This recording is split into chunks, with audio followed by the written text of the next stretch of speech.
పక్కనే రిమెంబర్ ప్రస్తుతం అక్కడ ఎటువంటి సిచ్యువేషన్ ఉంది? మా ప్రతినిధి శిల్ప ప్రస్తుతం అక్కడే ఉన్నారు, అప్డేట్స్ అందించేందుకు సిద్ధంగా ఉన్నారు. శిల్ప దగ్గరికి వెళ్ళే ప్రయత్నం చేస్తున్నాను. శిల్ప ప్రస్తుతం ఆ ఇళ్లను పరిశీలించారు. మా ప్రతినిధి శిల్ప సిద్ధంగా ఉన్నారు. శిల్ప ప్రజెంట్ అక్కడ ఎటువంటి పరిస్థితులు ఉన్నాయి? ఒకవైపు ఈ రోజు పోలీసులు ఛేదించారు. ప్రధానంగా సహస్ర వల్ల బిల్డింగ్ అనేది ఇది పక్కన ఉన్నటువంటి బిల్డింగ్ లోనే ఒకవైపు ఆ బాలుడు హత్య చేసినట్లు కూడా పోలీసులు గుర్తించారు. ఆ బాలుడు ప్రస్తుతం 10వ తరగతి చదువున్నట్టు కూడా తెలుస్తుంది. మైనర్ బాలుడు ఇక్కడ ఆ రోజు జరిగినటువంటి ఎంటైర్ లో ఈ బిల్డింగ్ నుంచి ఈ బిల్డింగ్ కి వచ్చే ఉంటారంటూ కూడా పోలీసులు అనుమానం వ్యక్తం. ఎందుకంటే ఆ రోజు సిసి కెమెరాలో ఎలాంటి వ్యక్తులు కూడా లోపలికి వెళ్ళినట్టు కూడా దృశ్యాలు కూడా మనకు రికార్డు కాలేదు. దీంతో ఖచ్చితంగా జంప్ చేసే ఉంటారంటూ కూడా ప్రస్తుతం పోలీసులు అయితే నిర్ధారణకు వచ్చారు. గత కొన్ని రోజులు కూడా అబ్బాయి పైన సస్పెక్ట్ చేశారు, కానీ ఎవిడెన్స్ కోసం ఇన్ని రోజులు హోల్లో పెట్టినట్టు తెలిసింది. ఇప్పటికే ఆ అబ్బాయిని ఎప్పుడైతే అరెస్ట్ చేసి తీసుకెళ్లారో ఇక్కడ ఉన్నటువంటి ఎవరైతే స్థానికులు కావచ్చు, రెసిడెన్షియల్ లో ఉన్నట్టు పక్క బిల్డింగ్ లో ఉన్నట్టు వాళ్ళందరూ కూడా షాక్ గురయ్యారు. అత్యంత దారుణంగా ఎందుకు చంపాల్సి వచ్చింది అంటూ కూడా, ఎందుకంటే రోజు కలిసిమెలిసి ఆడుకునే వాళ్ళు అత్యంత దారుణంగా దాదాపు 17 కత్తిపోట్లు పొడిచినట్టు కూడా తెలిసింది. దీనికి గల కారణాలు ఏంటని కూడా ఈ రోజు ఒకవైపు తల్లిదండ్రులు సైతం విచారిస్తున్న ప్రస్తుతం మనం విజువల్స్ లో కూడా చూసుకోవచ్చు.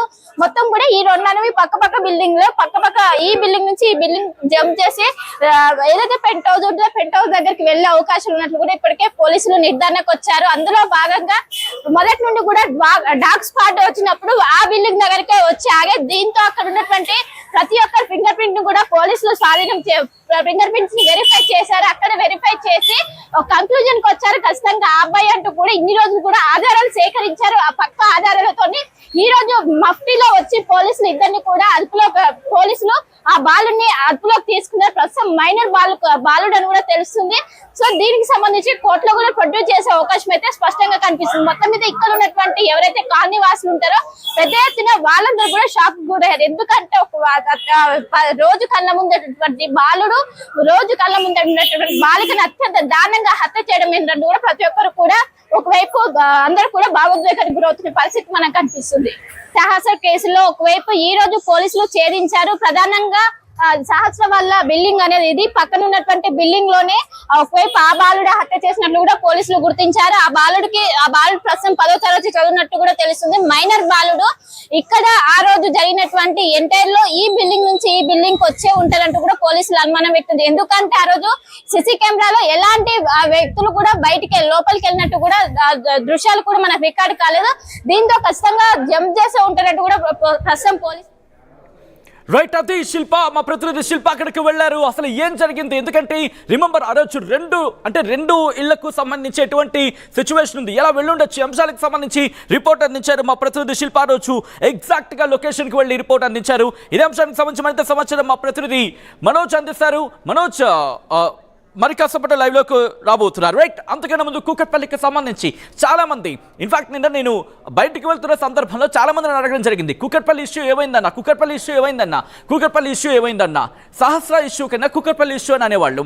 సో అంటే అర్థం చేసుకోవచ్చు తెలంగాణలో మరి ముఖ్యంగా హైదరాబాద్కి సంబంధించి ఎటువంటి సంచలనాత్మకంగా మారిందో సహస్ర కేసు. ఈ నేపథ్యంలో ఇటు యావత్ హైదరాబాదే కాదు, యావత్ తెలంగాణనే కాదు, 2 తెలుగు రాష్ట్రాలు కూడా ఉత్కంఠగా ఎదురు చూసిన కేసు ఇది. ఎప్పుడు వీడుతుంది అంటూ కూడా. ఎందుకంటే చిన్నారి ఇక్కడ ఇంకా ఇంట్రెస్టింగ్ క్వశ్చన్స్ కామెంట్స్లో రైజ్ అవుతున్నాయి. ఏంటో కూడా చదివి వినిపించే ప్రయత్నం చేశాను. అంత చిన్న పిల్లాడు ఎలా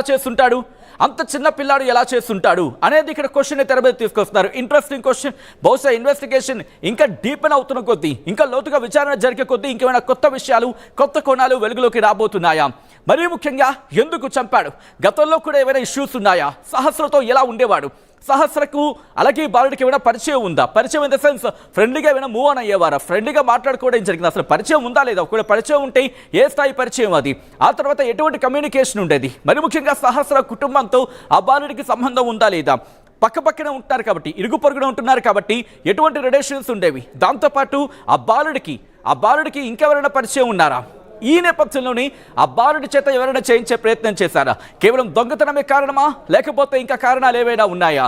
ఇవన్నీ కూడా ప్రస్తుతం పోలీసుల విచారణలో డీటెయిల్గా తెలిసే అవకాశం ఉంది. అసలు కారణం ఏంటి? అదిగో మీరు చూడొచ్చు, ఫస్ట్ బాక్స్ లో నిందితుని పట్టుకు వెళ్తున్న విజువల్స్ మీరు చూస్తున్నారు. ఆర్టీవీ ప్రస్తుతం దీన్ని ఫుల్గా ట్రాక్ చేస్తోంది. లైవ్ విజువల్స్ని ఎగ్జాక్ట్గా అక్కడ ఏం జరుగుతోంది, ఇన్వెస్టిగేషన్ ఎంతవరకు వచ్చింది, పోలీసులు ఆ బాలుని ఎక్కడ తీసుకువెళ్తున్నారు, ప్రస్తుతం ఆ బాలుడు ఎక్కడున్నాడు, దీంతో పాటు ఎప్పటికప్పుడు మినిట్ టు మినిట్ అప్డేట్ని మీ ముందుంచే ప్రయత్నం చేస్తుంది మా ప్రతినిధి. అప్డేట్ చేస్తుంది ఆర్టీవీ మా ప్రతినిధులు మనోజ్, పవన్, శిల్ప సిద్ధంగా ఉన్నారు లైవ్ లో. నేను ఇప్పుడు పవన్ దగ్గరికి వెళ్ళే ప్రయత్నం చేస్తాను. అంతకన్నా ముందు రైట్ మా ప్రతినిధి మనోజ్ లైవ్ లో సిద్ధంగా ఉన్నారు. మనోజ్ దగ్గరికి వెళ్ళే ప్రయత్నం చేస్తాను. మనోజ్, ఈ ఇష్యూకి సంబంధించి ఆ బాలుడి విషయాన్ని, ఎందుకంటే బాలుడిని ట్రాక్ చేసే సందర్భంలో కావచ్చు, మొదటి నుంచి ఇన్వెస్టిగేషన్ జరుగుతున్న క్రమంలో అనేక కోణాలు వెలుగులోకి వచ్చాయి. కానీ అక్కడ జాగిలాలు వెళ్ళాయి, జాగిలాలు వెళ్ళిన తర్వాత అక్కడ ఆగిన తర్వాత ఇన్వెస్టిగేషన్ స్పీడప్ అయిందనేది. సో ఎలా చూడాలి ఈ కేసుకి సంబంధించి? Mission theft Sachin, mission theft పేరుతో 10వ తరగతి చదువుతున్న ఒక బాలుడు ఒక అమ్మాయిని చంపడానికి కుట్ర చేశాడంటే అర్థం చేసుకోవచ్చు ఎంత దుర్మార్గంగా ప్రవర్తించాడు, ఏ రకంగా మారిపోయాడు అనేది. ఇంట్రెస్టింగ్ గా సచిన్ ఆయన యూట్యూబ్ చూశాడట.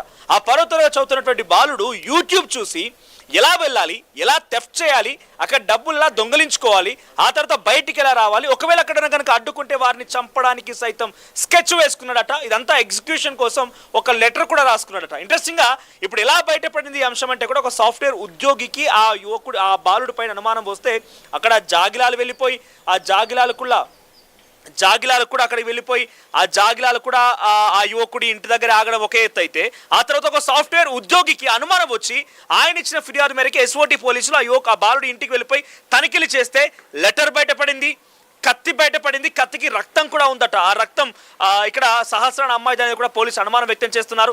ఆ తర్వాత ఎస్ఓటి పోలీసులకి ఆ లెటర్ ఏంటి ఎలా రాసిందని చూసిన తర్వాత ఆశ్చర్యపోయారు. అయితే ఇంట్రెస్టింగ్ గా పక్కనే వెనకాలింటున్నటువంటి ఆ కుర్రాడు 10వ తరగతి చదువుతున్నటువంటి ఆ కుర్రాడు ముందుగానే స్కెచ్ వేసుకున్నాడు. అయితే మూమెంట్ ప్రతిదీ గమనించాడు బహుశా. సో అక్కడ సహస్రా తల్లి ఏ టైంకి వస్తుంది, ఏ టైంకి వెళ్ళిపోతుంది, తండ్రి ఏ టైంకి వస్తాడు, ఏ టైంకి వెళ్ళిపోతాడు, అసలు ఏం జరుగుతుందని ప్రతిదీ గమనించుంటాడు. బహుశా ఇది ఒక రకంగా ప్లాన్ వేసుకున్నాడు, ఏకంగా లెటర్ కూడా రాసుకున్నాడంటే ఎన్ని రోజులుగా దీనికోసం ఎగ్జిక్యూషన్ కోసం ఆ యువకుడు ప్లాన్ చేసుకున్నాడో అర్థం చేసుకోవాలి. సో ఆ యువకుడు చాలా క్లియర్ గా బిగ్గెస్ట్ ప్లాన్ కి సిద్ధమైపోయాడు. ఇంట్రెస్టింగ్ గా సచిన్ మన లైవ్ లో అక్కడికి వెళ్ళిపోయిన తర్వాత శిల్ప లేకపోతే పవన్ ఇద్దరు కూడా అక్కడ లైవ్ రిపోర్టింగ్ చేస్తున్న క్రమంలో ఈ నివాసాన్ని కూడా చూపించే ప్రయత్నం ఆర్టీవీ చేసినటువంటి సిచ్యువేషన్ లో ఇంట్రెస్టింగ్ గా ఆ ఇంటి చుట్టూ ఒకే ఒక్క ఇంటి నుంచి మాత్రం డైరెక్ట్ గా ఓపెన్ ఉంది. అంటే స్టెప్స్ పై నుంచి మనం అటువైపుగా దిగి ఆ పెంట్ హౌస్ కి వెళ్ళొచ్చు, సహస్రాన్ని ఉంటున్నటువంటి ఇంటికి వెళ్ళొచ్చు. కానీ ఇప్పుడు ఎప్పుడైతే ఈ కుర్రవాడు వచ్చాడో, ఈ 10వ తరగతి చదువుతున్న కుర్రవాడు రావడానికి ఎటువంటి యాక్సెస్ లేదు. కేవలం డ్రైన్ పైప్స్ మాత్రమే ఉన్నాయి. వాటి మార్గం గుండానే ఈ యువకుడు వచ్చాడట, ఈ బాలుడు వచ్చాడు. సో వేరే రూటే లేదు, కనీసం వేరే రూట్ లేదు, వేరే ఆప్షనే లేదు. సో ఆ సాహసోపేతమైనటువంటి ఆ ప్లాస్టిక్ పైపులపై పాకుతూ వచ్చాడా, లేదంటే ఇంకేదైనా యాక్సెస్ ఉందా, ఇంకేదైనా విండో ద్వారా వచ్చాడా, ఇవన్నీ కూడా ఇంకా డౌట్స్ గానే ఉన్నాయి. సో ఇంకా ఎలా వచ్చాడు ఏంటి అనేది ఇంకా పూర్తిగా క్లారిటీగా పోలీసులు చెప్పలేకపోతున్నారు. బట్ ఆయన వచ్చిన మార్గం వెంట ఆయన ఉంటున్నటువంటి ఇంటికి మాత్రం కంప్లీట్ గా క్లోజ్డ్ గానే ఉన్న సిచ్యువేషన్, ఏ మాత్రం కూడా అటు ఇటుగా లేదు.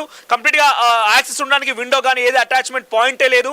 సో ఏదో ఒక డిఫికల్ట్ సిచ్యువేషన్ ఫేస్ చేసే వచ్చాడు. సో ప్రీవియస్ గానే పక్కా స్కెచ్ వేసుకున్నాడు, లెటర్ రాశాడంటే హీఈస్ డెఫినెట్లీ ఫర్ ష్యూర్ ఆయన ముందు నుంచే అనుకున్నాడు సహస్ర తల్లి ఏ టైంకి పనికి వెళ్తుంది, సహస్ర తండ్రి ఏ టైంకి పనికి వెళ్తాడు, ఆ టైంలో ఎవరు ఉండరు. సో ఇక్కడ స్టెప్ బై స్టెప్ ఏం రాసుకున్నాడట అంటే, first go to the home, open the lock, take the money and keep అంటే ఆ డబ్బుకు సంబంధించి మళ్ళీ ఎక్కడి నుంచే తీస్తాడో ఆ వస్తువుని మళ్ళీ క్లోజ్ చేయాలి, బయటికి రావాలి, లాక్ వేయాలి, బయట పడిపోవాలి. ఇలా స్టెప్ బై స్టెప్స్ అని చెప్పి సుమారుగా స్టెప్ 7 వరకు రాసుకున్నాడట. కానీ ఎప్పుడైతే ఈ కుర్రవాడు లోపలికి వెళ్ళిపోయి ఆ డబ్బులు తీసుకున్నాడో, 80,000 రూపాయలు తీసుకున్నాడో, అప్పటి వరకు డబ్బులు తీసుకున్నప్పుడు అమ్మాయి గమనించలేదు. ఆ అమ్మాయి లోపల ఇంకేదో వాళ్ళ తండ్రి చెప్తున్నట్టుగా లోపల వాష్రూమ్లో ఉందో, గడి వేసుకుందో అని చెప్పాడు. సో అమ్మాయి అప్పటి వరకు గమనించలేదట. ఎప్పుడైతే అక్కడ దేవుడి రూమ్లో ఉన్నటువంటి హుండీని పగలగొట్టేందుకు ఆ బాలుడు ప్రయత్నం చేశాడో, ఆ హుండీ పగలగొట్టిన తర్వాత శబ్దం వచ్చింది. వెంటనే బయటకు వచ్చిన సహస్ర, నేను మా నాన్నకి చెప్తాను, మా అమ్మకి చెప్తానని చెప్పి, చిన్నపిల్ల పాప ఆమెకి ఏం తెలుసు,